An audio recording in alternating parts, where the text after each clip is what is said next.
আপনি কথা বলার সময় দুটো জিনিস বললেন। এক হচ্ছে ক্ষুদ্র ইনকাম যারা করছেন, এবং দু নম্বর হচ্ছে বাজেট। এবার যে ক্ষুদ্র ইনকাম করছে তিনি কিভাবে বাজেটিংটা সেইভাবে করতে পারবেন? দেখুন, আমার কাছে একটা থাম্ব রুল থাকে, সেটা হচ্ছে মানুষের সাধারণত দুরকম। যাদের কম ইনকাম থাকে তাদের ক্ষেত্রে আমরা দেখেছি যে তাদের একটা দুরকম রিকোয়ারমেন্ট খুব বেশি থাকে। একটা হচ্ছে তার নিড থাকে, যে বেসিক্যালি তার কাছে তার মান্থলিতে কত টাকা খরচা আছে।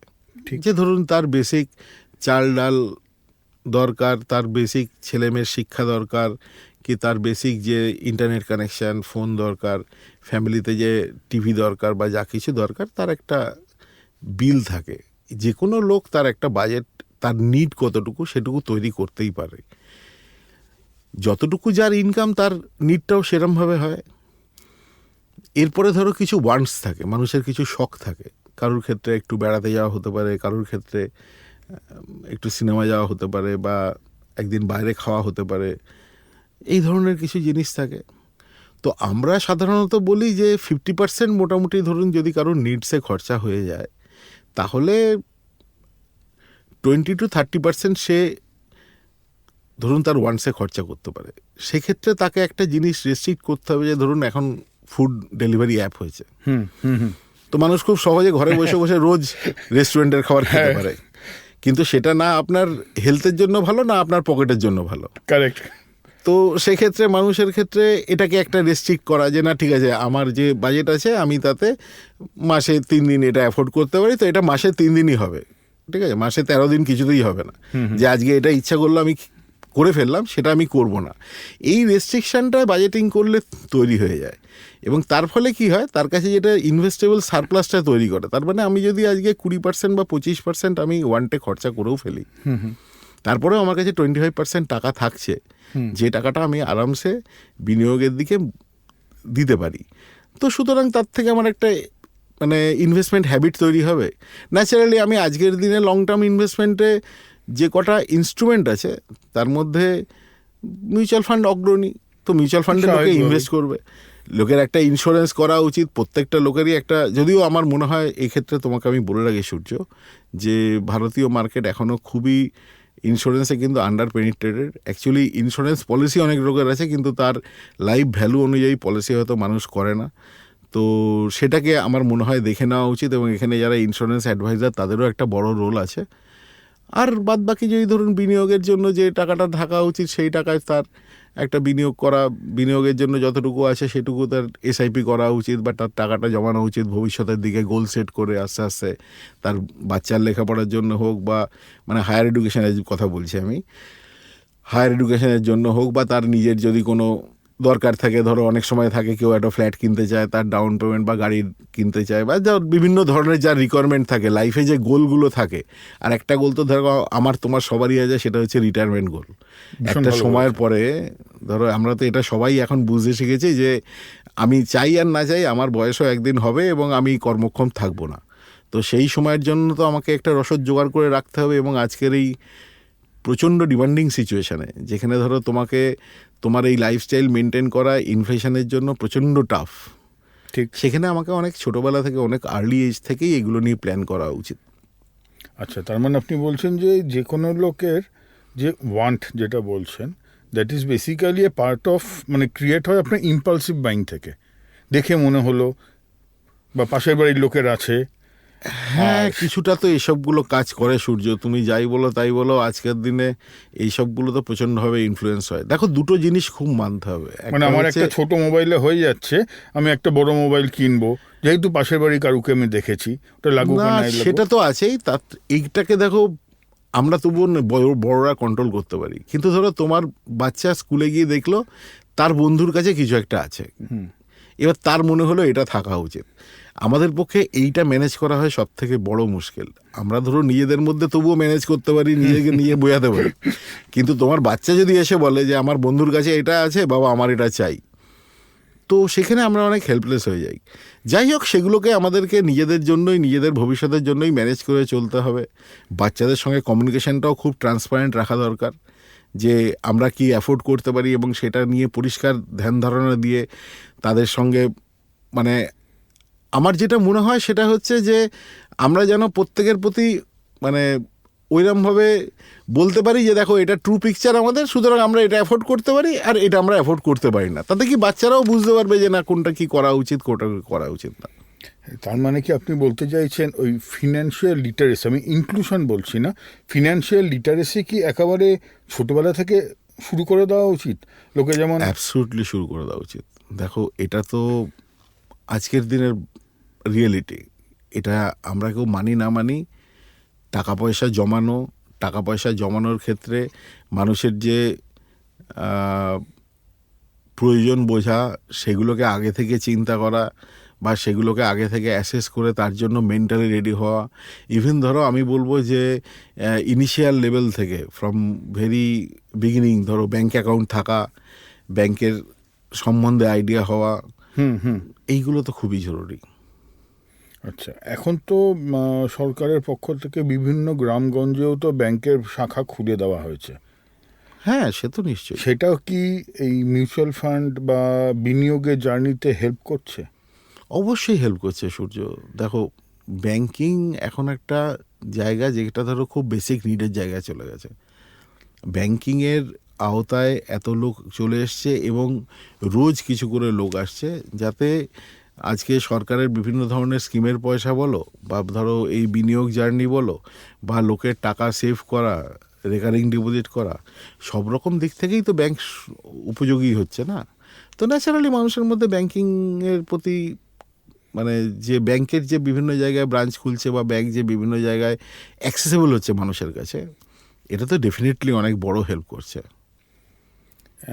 জয়দীপদা, আপনি যখন শুরু করেছিলেন এবং আজকের দিন বা গতকাল পর্যন্ত আমরা যদি এই যে 25 বছরের জার্নি,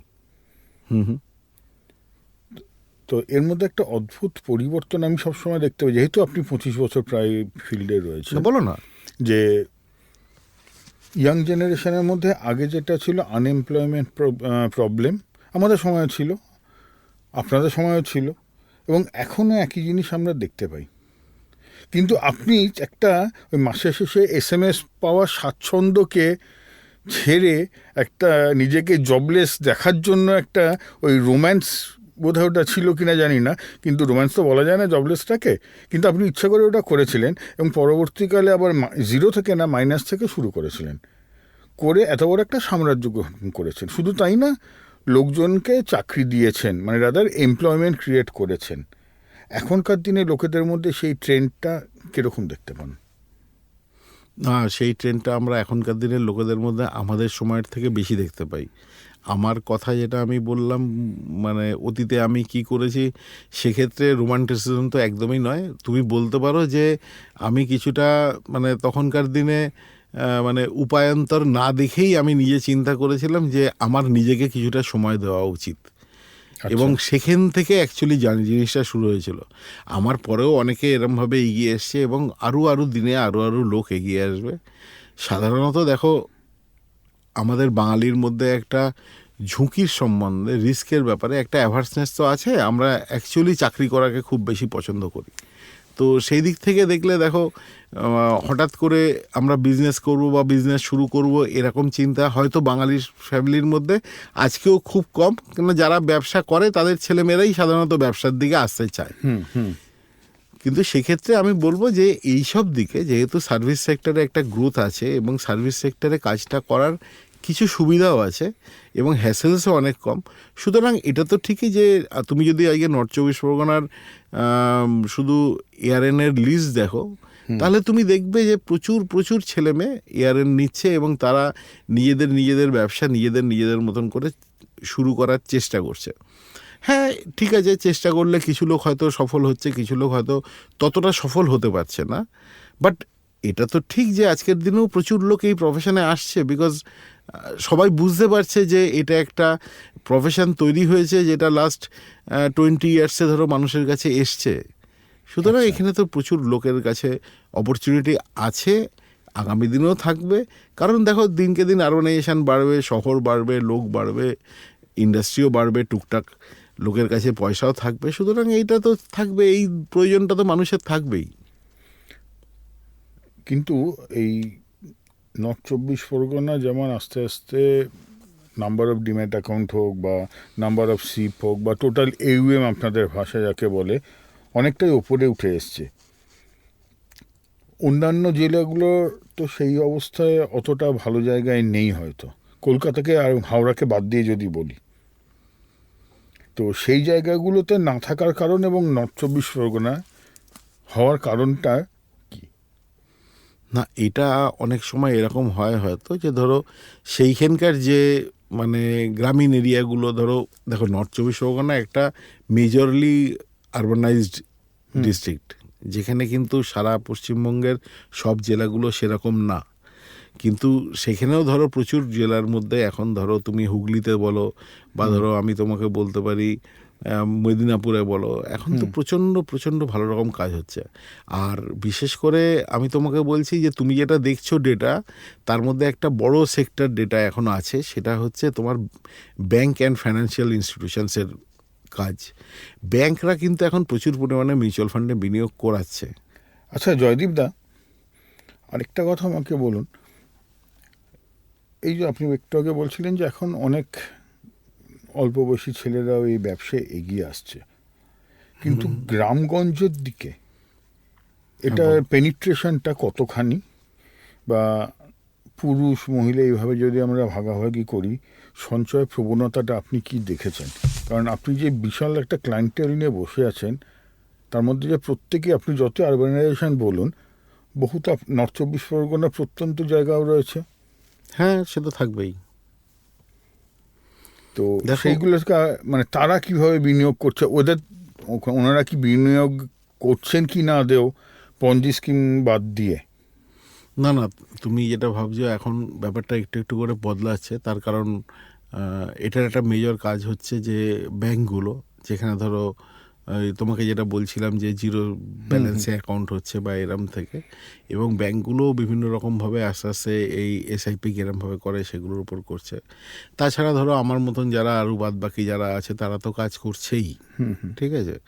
এক্ষেত্রে আমি বলতে পারি তোমাকে যে ধরো যারা মহিলারা আছেন বা ধরো যারা এখন ধরো কোনো কাজে এমপ্লয়েড নেই, ইভেন ধরো যারা প্রফেশনাল, এমন ধরো যে যারা ধরো ট্যাক্সের কাজ করেন বা যারা ধরো প্রাইভেট টিউশন করান বা এরকম ধরনের যে প্রফেশনে যারা আছে, যাদের সঙ্গে সমাজের একটা শ্রেণীর লোকের সঙ্গে কানেক্ট আছে, এরা আরেকবার বলুন। মানে যে ট্যাক্স প্র্যাকটিস করে, হ্যাঁ ধরো তার সঙ্গে মিউচুয়াল ফান্ডের সম্পর্ক, সে তো ট্যাক্সই ক্যালকুলেশন করছেন। না না, তার সঙ্গে মিউচুয়াল ফান্ডের এমনি কোনো সম্পর্ক নেই, কিন্তু ধরো তার কাছে একটা ক্লায়েন্টেল আছে, ঠিক। সে হয়তো 100টা লোকের কাজ করছে, সেই 100টা লোকের মধ্যে সে তো জানে যে তারা কোথায় টাকা রাখছে না রাখছে, এবং সেক্ষেত্রে সে ধরো একটা ধরো এয়ারেন করে তার থেকে সে কাজ করাতে পারে, কাজ করে সে সেখান থেকে একটা প্যাসিভ ইনকাম জেনারেট করতে পারে, একটা সেকেন্ডারি ইনকাম তার থাকলো। তার তো প্রাইমারি কাজ করে ট্যাক্স করে কাজ করছেই, সে সেটা করতে পারে। যে ধরো স্কুল মাস্টারের কাজ, ওই স্কুলের বাচ্চাদের পড়াচ্ছে, প্রাইভেটে পড়াচ্ছে, সে ধরো তো জানে যে তার একটা ধরো 100 স্টুডেন্ট আছে কি 50টা স্টুডেন্ট আছে, তার প্যারেন্টরা রয়েছে এবং তাদের একটা লোকালে বিশাল পরিচিতি থাকে, তার কাছ থেকে ছেলেমেয়েরা পাস করছে, নতুন ছাত্র আসছে, তো ন্যাচারালি তাদের কাছে একটা সাইক্লিক্যাল লোকেরা আসতেই থাকছে এবং বিভিন্ন পরিবারের সঙ্গে তারা পরিচিত হয়ে থাকছে। এটা খুব ইন্টারেস্টিং জিনিস বলেছেন। দেখো, তোমাকে এটা চিন্তা করতে হবে যে মিউচুয়াল ফান্ড একটা বাস্কেট প্রোডাক্ট। কারেক্ট। এই প্রোডাক্টের মধ্যে খুব কঠিন কাজ কিন্তু কম। এখানে কিন্তু একটা বড় জায়গা আছে, যেখানে তোমার সঙ্গে যদি সমাজের লোকের সঙ্গে কানেক্ট থাকে, তাহলে কিন্তু তুমি তাদেরকে হেল্প করতে পারো যে তারা কিরমভাবে ফাইন্যান্সিয়ালি তোমার দ্বারাই বেনিফিটেড হতে পারে এবং তারা কি করে ফাইন্যান্সিয়ালি ইন্ডিপেন্ডেন্ট হতে পারে, এবং তাদের নিজেদের যে লক্ষ্যগুলো, নিজেদের জীবনের যে গোলগুলো, সেগুলো তারা যাতে অ্যাচিভ করতে পারে, এবং এই অ্যাচিভ করার মাধ্যমে সে নিজের জন্য কিছু আর্নিংয়ের ব্যবস্থা করতে পারে। তো এটা তো দেখো, তোমার কাছে লোক না থাকলে তুমি তো কিছু করতে পারবে না। কারেক্ট। তো বেসিক তো অ্যাকচুয়ালি লোক তোমার সঙ্গে কানেক্টে আছে কি নেই, ঠিক আছে। তো সেখানে যাদের কাছে ধরো লোক কানেক্টে আছে এবং যাদের কাছে একটা সেকেন্ডারি ইনকামের প্রয়োজনীয়তা আছে, সেক্ষেত্রে তারা তো এই ডেটাবেসটাকে বা তারা এই ক্লায়েন্টেলটাকে তো অন্যরকমভাবে এটাতে সে ইউজ করতেই পারে। এবং সে যদি এতে ইউজ করে, আমি তো এইটুকু বলতে পারি তোমাকে যে সে এর মাধ্যমে নিজেরও উপকার করবে, শুধু না সমাজেরও একটা উপকার করবে।